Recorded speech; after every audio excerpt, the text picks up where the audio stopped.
మంగళాద్రి క్షేత్రంలో మంగళగిరి మా స్వగృహం నందు ఈ బొమ్మల కొలువు అనేది సంవత్సరం కూడా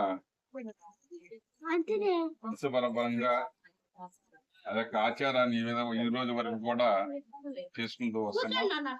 మా పూర్వీకులందరూ కూడా శ్రీ పానకాల లక్ష్మీ నారసింహ స్వామి వారి యొక్క బాలచంతనం ఉండి వారి యొక్క సేవలు చేసుకుంటూ మాకు ఇచ్చేటువంటి ఆ వరాలలో ఇది ఒక వరం. ఆ స్వామి సేవ ఏ విధంగా అయితే మేము వాటి వరకు కూడా వంశపరంగా అదే విధంగా ఈ రోజు వరకు కూడా మేము ఇక్కడ బొమ్మల కొలువు కార్యక్రమాన్ని మా గృహంలో నిర్వహిస్తాం. కార్యక్రమం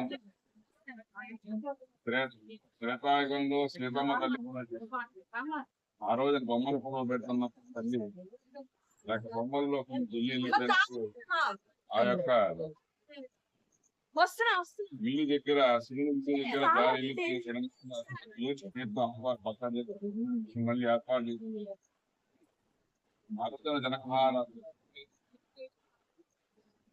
ఆ యొక్క విషయాలు వారికి నాకు తెలుస్తానని చెప్పేసి ఆయన రాజధాని కూడా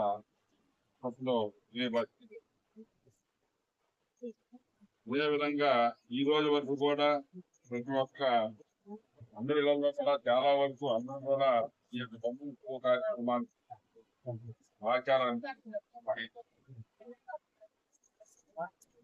అదే విధంగా పిల్లలందరికీ కూడా ఈ రోజున భోగి పళ్ళు కానీ పండుగలు కానీ తల మీద పోసుకుంటారు చనిపోయి. ఈ పిల్లలకు పోసినట్టు భోగి పళ్ళలు మదరిక పళ్ళను తర్వాత మొక్కలు అన్ని అదే విధంగా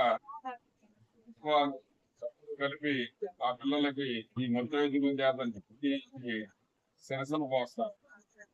శిరస మీద పోసినప్పుడు ఈ బాలాలకు పడుతున్నప్పుడు ఆ యొక్క పిల్లవాడి యొక్క బాలానికి దోషాలు కానీ అదే విధంగా ఆ పిల్లవాడికి పూర్వజన్మలో చేసుకున్న ఎటువంటి దోషాలు ఉన్నా కూడా పోయి వాటన్నిటిని కూడా చెప్పి సుఖశాంతితో వచ్చి రోగభాగ్యాలన్నీ కూడా తెలుస్తాయని చెప్పేసి పురాణాలు. అదే విధంగా ఈ రోజున సూర్య భగవానుడు దక్షిణా నుంచి ఉత్తరాయణ పయనించి ఉత్తరాయణంగా చెప్పబడుతుంది. ఈ ఉత్తరాయణంలో దేవతలందరూ కూడా దక్షిణాయనంలో చూపిస్తూ ఉంటారు. ఈ ఉత్తరాయణంలో నిద్రలేచి ఈ యొక్క స్వామివారు మనందరికీ కూడా భక్తులందరికీ కూడా ఈ దక్షిణాయనంలో ఎటువంటి కోరికలు అయితే చెబుతున్నారో వాటన్నిటిని